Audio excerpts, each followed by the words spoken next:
Winnipegскую художественную.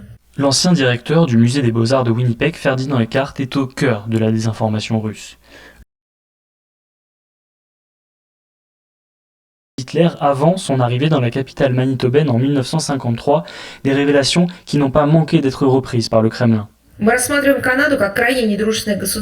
La porte-parole du ministère des Affaires étrangères russe considère le Canada comme un État extrêmement hostile. Elle allègue que les autorités ont fait preuve de complicité avec le nazisme. Une rhétorique qui avait déjà été utilisée en septembre. L'invitation d'un ancien combattant SS pendant la visite du président ukrainien avait mis le Canada dans l'embarras.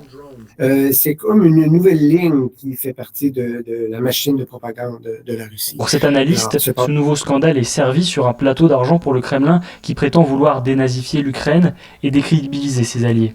Il y a certainement des affaires canadiennes qui sont réelles, qui sont vraies, mais qu'on mousse et qu'on étire et qu'on interprète de façon un peu exagérée.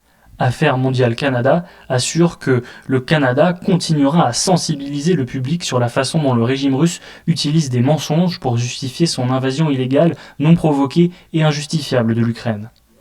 Depuis les révélations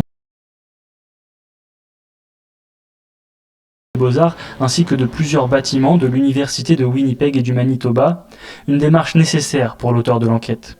C'est vrai que nous ne pouvons pas arrêter la propagande du Kremlin, mais je suis assez idéaliste pour croire que la meilleure manière de s'affronter à cette situation est de continuer à valoriser la vérité.